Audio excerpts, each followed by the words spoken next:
GPSC સામે Bhajap નેતાના letter બોમ્બથી હડકંપ મચી ગયો છે। ભાજપ નેતા હરિભાઈ ચૌધરીના જીપીએસસી પર ગંભીર આરોપ। સામાજિક અને જાતિ આધારિત કારસો જીપીએસસીમાં ઘડાતો હોવાનો આરોપ હરિભાઈ ચૌધરીએ મુખ્યમંત્રીને લખેલા પત્રમાં આરોપ લગાવવામાં આવ્યો છે। મૌખિક પરીક્ષામાં ચોક્કસ સમુદાયના લોકોને વધુ માર્ક અપાય છે। હરિભાઈના આરોપ છે જીપીએસસીની મૌખિક પરીક્ષામાં ચોક્કસ સમુદાયના લોકોને ઓછા માર્ક અપાયા છે। હરિભાઈનો આરોપ છે જીપીએસસીમાં સામાજિક શૈક્ષણિક પછાત વર્ગના એક પણ સભ્ય નથી। મૌખિક પરીક્ષાની પેનલમાં સામાજિક શૈક્ષણિક પછાત વર્ગના સભ્ય નથી। સામાન્ય સમુદાયના લોકોને લેખિતમાં ઓછા, મૌખિકમાં વધુ માર્ક જોવા મળે છે। હરિભાઈ ચૌધરીના આરોપ।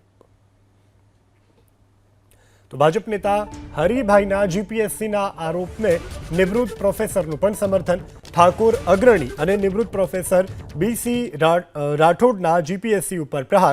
જીપીએસસીએ લીધેલા જે 5 પરીક્ષાનો મેં અભ્યાસ કર્યો હોવાનું પણ રાઠોડ સાહેબે કહ્યું છે।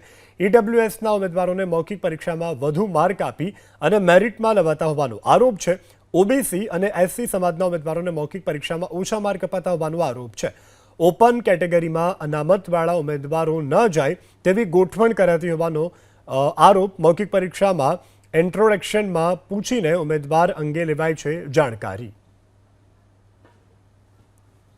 આદિજાતિ વિકાસ અધિકારીનું થોડાક સમય પહેલાં જે રિઝલ્ટ આવ્યું તો 1 થી 16માં લેખિતમાં મેરિટમાં આવનાર 13 વિદ્યાર્થીઓ ઓબીસીના છે, રાઈટ।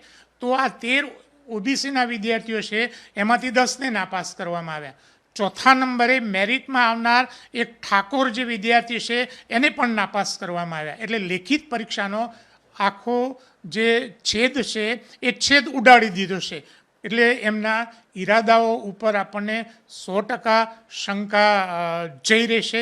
ઇન્ટરવ્યૂ કમિટી છે એમાં ઓબીસીનો કોઈ પ્રતિનિધિ નથી હોતો, એસટીનો કોઈ પ્રતિનિધિ હોતો નથી। એટલે આ પ્રકાર જે અન્યાય થઈ રહ્યો છે અને આવો લગભગ હસમુખ પટેલ સાહેબના આવ્યા પછી આ જે અન્યાય છે એ સવિશેષ આપણને જોવા મળે છે।